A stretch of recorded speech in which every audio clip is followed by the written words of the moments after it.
go to Kafka deployments. Like Vikash mentioned, we have around 10 plus data services. There you are. All right. It's good to see you again. Yeah. Oh, I was waiting for the previous presenter to complete, and I think we are all good. We're online. Cool. So, just for those who are watching, let me welcome Bakash Chowdhury, who is the Director of Solutions at Pure Storage. And also, he's going to be joined with a demo by Keerthi Vasan Suresh, who is the Solutions Engineer at Pure Storage. So, without any more further ado, I'll just hand over the microphone to you, and then let's just get this started. So Pure Storage has been in this industry, or is a data management platform where we've been in business since 2009, and we've been extremely successful in providing storage solutions for various different workloads.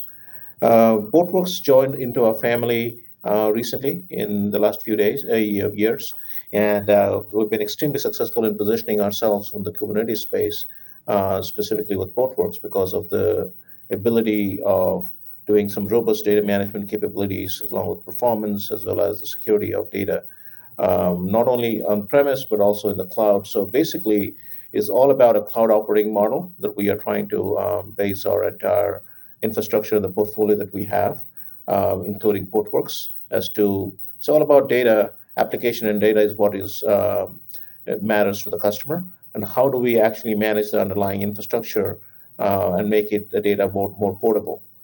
That is exactly what Portworx is designed to do.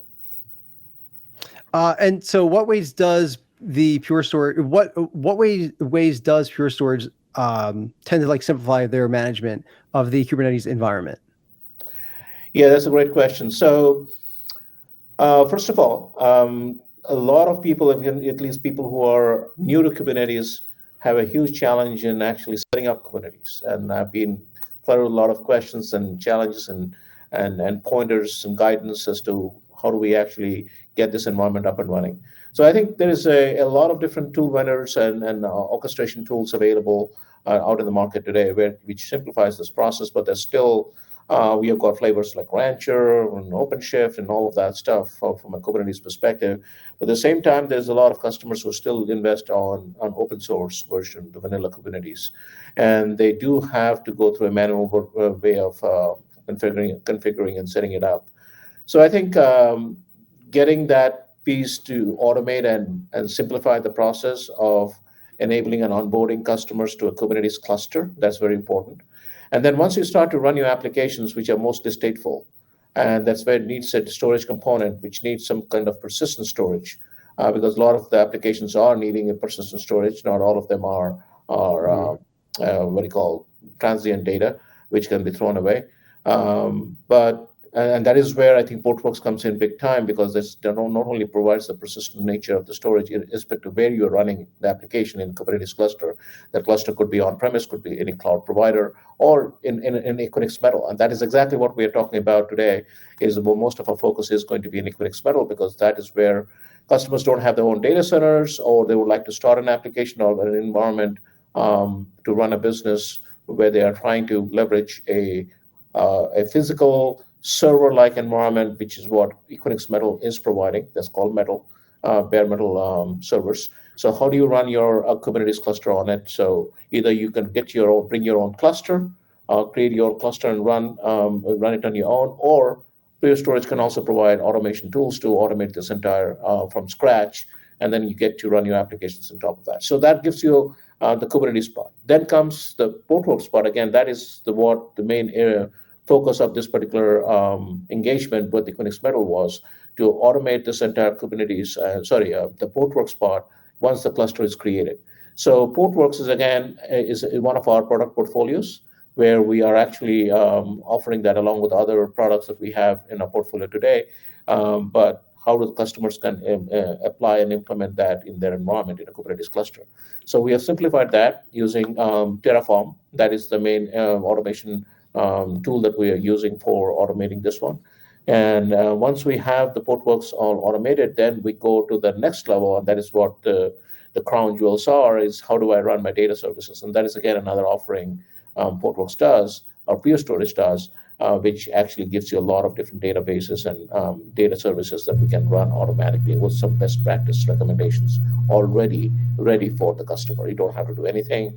You just bring that up, bring your license or buy the license from Pure Storage, and then you can set up your data services in the Kubernetes cluster. So could you use Pure Storage as a sort of like Kubernetes engine of sorts? So let me try to answer that in two parts. So you can actually run Portworx on a Kubernetes cluster. It's a software defined. That means you literally can choose in your software and you run Kubernetes and Portworx on, like, for example, Equinix Metal servers that you already have, right? So that is absolutely possible.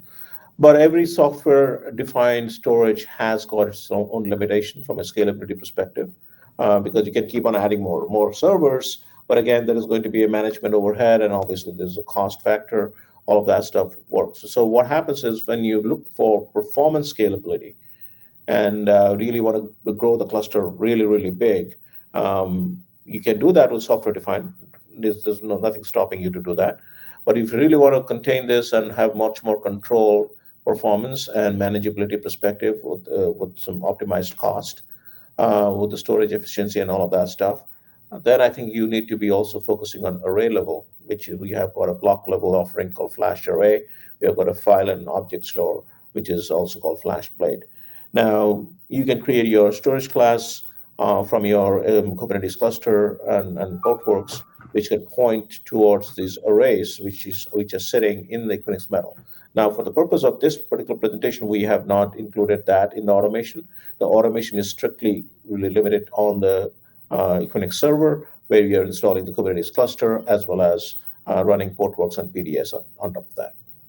Okay. And by the way, you mentioned about FlashArray and FlashBlade and also Portworx as a whole. One thing to mention, just before we jump into this demo, that when someone signs up with Metal, that they get access to all three. So that's Yes, pretty important. do. Depending on what they would like to use, they can absolutely get all of three of them, or just start with the servers, with Portworx services, and then eventually, as the business grows and the number of applications they're willing to run in production, that can actually leverage either the server version, the software version of it, or you can go with an array level. Cool. All right. So then from here, let's just show the demo. If we can jump. Before we get to the demo, I Okay. just want to get you some perspective, what you're going to be seeing in the demo. So for the interest of time, what we have done is we have already created a Kubernetes cluster. And what we're trying to show here is the entire thing that you'd see in the demo is a recorded demo. You'll notice that this is a automation done through Terraform, and you would normally be you'll be seeing the various different steps what the Terraform is doing after the configuration variables or the variables have been configured in for the environment. And then once the Portworx installation is complete, then we automate the installation of PDS, which is the Portworx data services, which has got a lot of different data services, including Kafka, RabbitMQ, and various other stuff. For the purpose of this demo, we will be showing the installation or implementation of Kafka, and that is what we will end the video after Kafka is up and running. Cool. Okay. Then from here, I'll just pass it off. And let's just get this demo going. It'll be probably coming up in a second. And so this is going to be with Keerthi Vasan showing off this demo. Is that correct, Prakash? Yes, that's correct. Okay. So this demo is going to be Keerthi Vasan, who is the solutions engineer at Pure Storage, going to be showing off the demo. Okay. So let's show this demo. So let's have a quick demo, and let me switch back to the terminal. So you can see here, I have this Kubernetes cluster already up and running. It's a 4-node cluster, and we can see one of the master node is available, and the scheduling is disabled here. So when I'm discussing about the workflow overview, we discussed about the variables.tf. So this is that file where we are going to key in certain informations required for the installation to continue. The primary thing is here we are going to enable the Portworx, and we are going to key in certain relevant version numbers, and most importantly, the worker nodes and its key where it's present. And also we are going to enable the PDS services, and PDS services need these 4 informations, which are primary.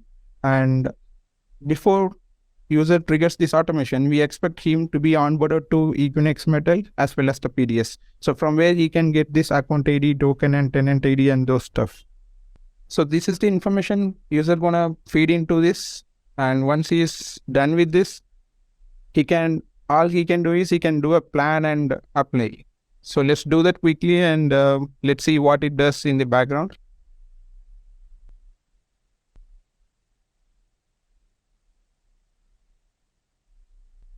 So this is going to spit out the plan, and it's written in the demo.out. And we are going to create 2 resources. One is Portworx, one is PDS.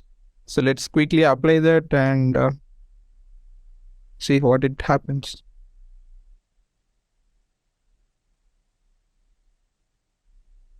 So while it's processing, let me take you through the process of it. So basically what it does is it's connecting to all the required worker nodes, and it identifies the smallest disk in the worker node and uses that disk for the KVDB. So like when we were discussing in the previous slides that we need minimum 3 disks, out of which 1 will be used for KVDB. So this Terraform module is going to figure out which one is the smallest disk available in the system, and it's going to use that disk for creation of this KVDB setup.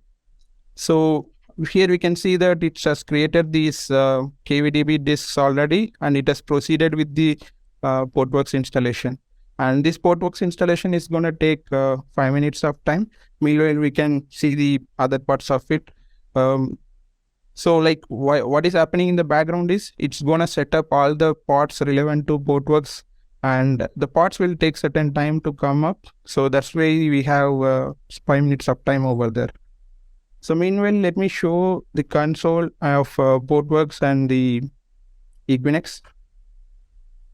So this is the Equinix console where I have created, means the Terraform module created these 4 bare metals for the purpose of Kubernetes cluster setup and this demo.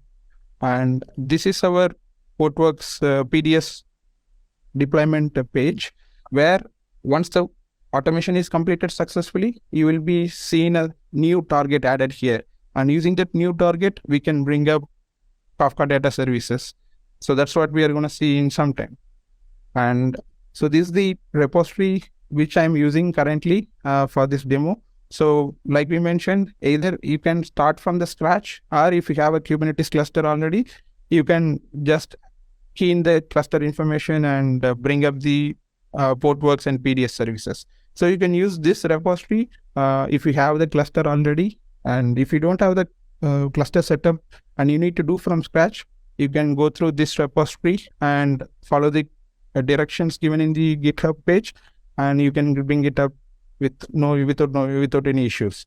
And these links are given at the end of the presentation, where you can scan or download it from the links.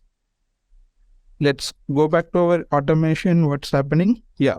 So right now, if you guys see that it has completed the Portworx setup, but what it's waiting for is like I mentioned, the Portworx installation will be completed pretty fast, but the pods will take time to come up. So it's literally waiting for the pods to come up.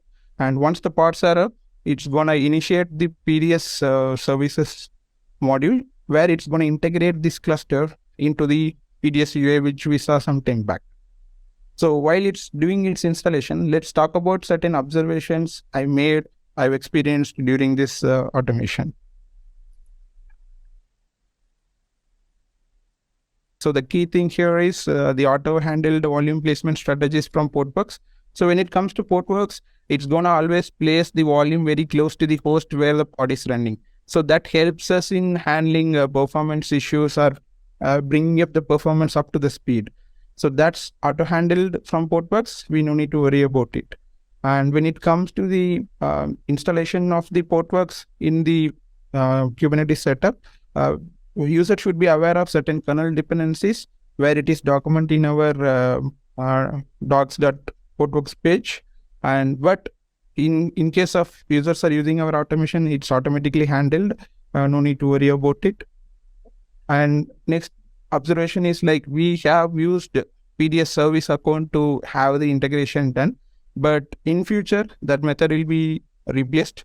So where can I find this account ID? It is already documented in the GitHub itself. So those who are using the automation, they can straight away use that account ID, and it should work on its own. But in future, it's going to be replaced with different technology, which is more reliable. And we all saw about the KVDB setup, which is happening internally, and it's using the etcd internally, and it's the recommended way of Portworx. And when it comes to performance tuning, I would like to talk about the journal device. So if you want to boost the performance of your metadata writes, and you can do a journal device setup, and you can point it to a SSD or NVMe as per your choice. And when you set to auto, Portworx will identify or go through your disks available in the system, and it will figure out the best performance disk, and it's gonna use that disk for a journal device. So it's easy to set to auto always, so that you can let Portworx do its job and not worry about it. So one key thing what we have to take care of here is when you are using this in a cloud-based environment, there users will be selecting the performance of the drive will be based on its size. So if you go for a smaller disk, the performance will be like varying. So you should be like careful enough to create a partition on a larger device if you are manually handling it. Like I mentioned in the previous point, if you're not, if you set it to auto, the general device is gonna take care of it. The Portworx will figure out which one is the best disk available in the system, and it's gonna do it for us. So these are the key observations I made during this process. So let's go back to our demo and see what's happening.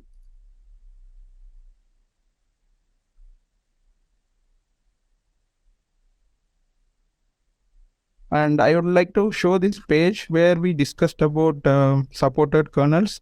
So this is the page where you can see what are all the kernel versions supported.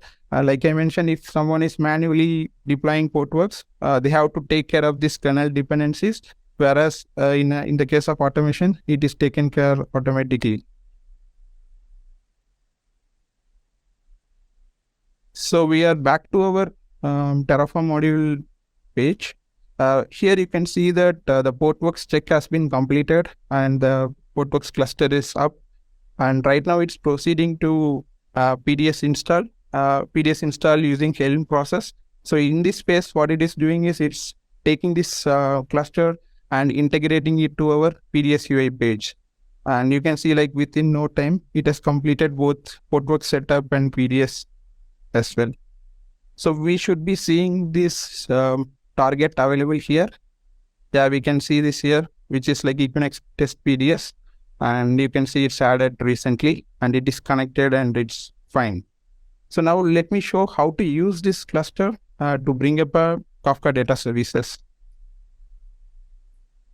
So here you can go to Kafka deployments. Like Vikash mentioned, we have around 10 plus data services, but for this demo, we'll be choosing Kafka. And we can select deploy over here. And here we can give any name required for the user. And all you need to carefully choose here is the target. So in this PDS UI, there can be multiple targets, but we have to select the right target, which is the one which we created for the demo purpose, Equinix test PDS. And as soon as you select the target, the namespace will be automatically selected. And for this demo, we don't need any load balancer, so I am unchecking it. And you can see here, there is a certain application configuration, which is set by default. And I'm going to select that QA default. And when it comes to sizes, already there are certain pre-recommended resource setting sizes. I'm choosing the large one here. And I can choose up to like 10 nodes, but it's not the limitation. It's just the UI which is showing 10 nodes, but we can go beyond 10 nodes. You should contact the Portworx sales for it, for that to make it happen. So we can select the number of nodes to 3, and the later part comes to the storage options. So this is where the profile, which will say what is the replication factor and what is the type of the file system it's going to use. So it's already pre-populated, and I'm selecting this solution perf test, which is of XFS, and the replication factor is set to 2. So I'm going to do deploy.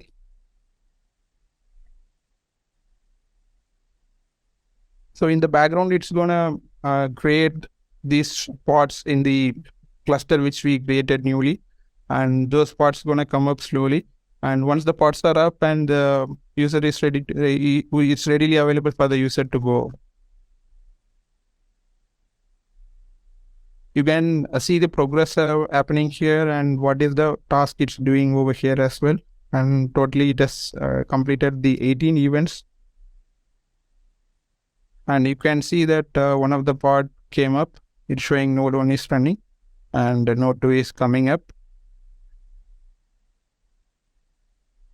And I'd like to show also the very good part about this Portworx UI is you have this inbuilt metrics loaded for you. When you click this metrics, it's gonna give us the file system usage and the read rate throughput of the cluster. So it's one of the default items. It's coming from the Portworx as a add-on for the customers.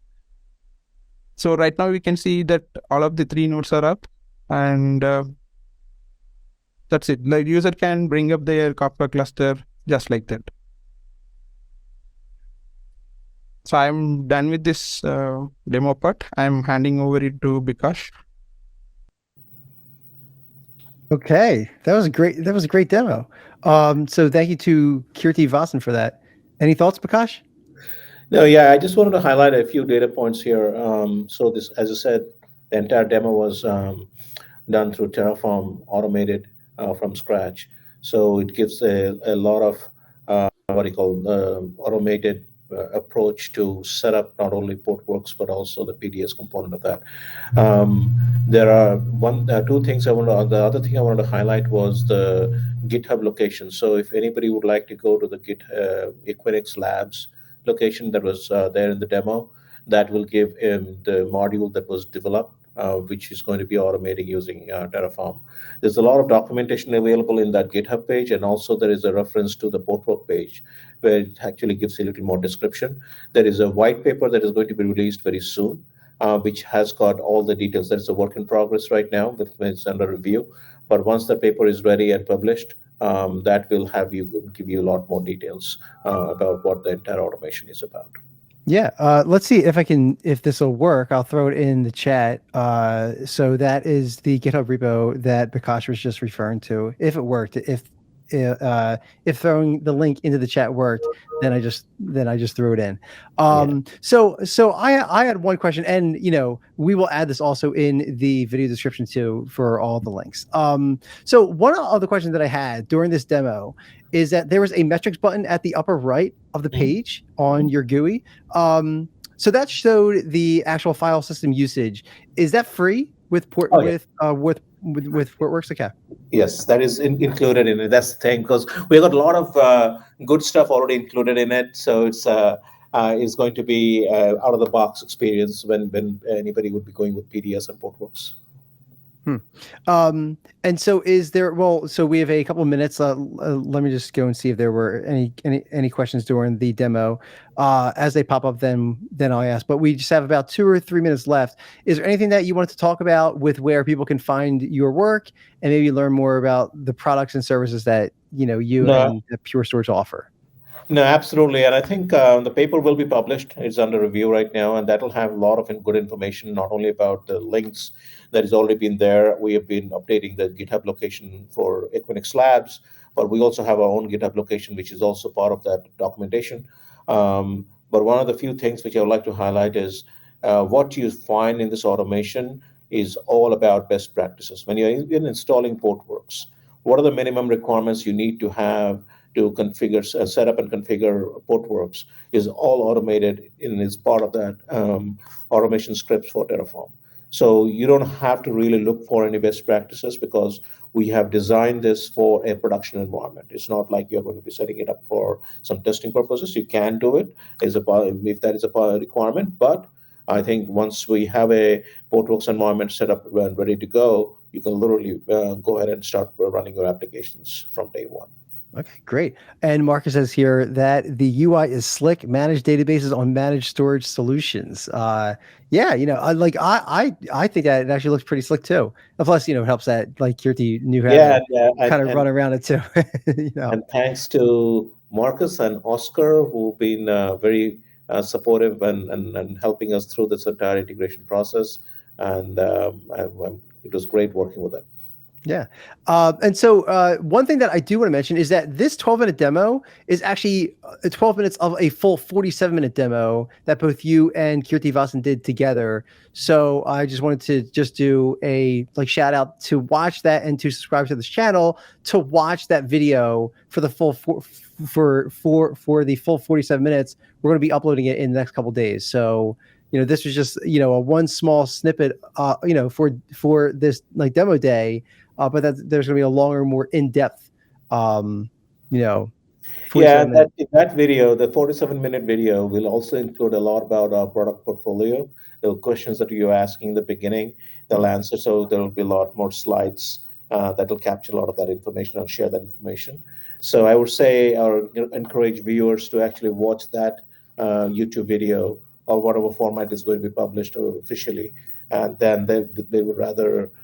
That'll answer a lot of questions. And if at all you have more questions, you can reach out to me directly, bikash@purestorage.com. It's spelled as B as in boy, IKSH, my first name that is on the screen, @purestorage.com.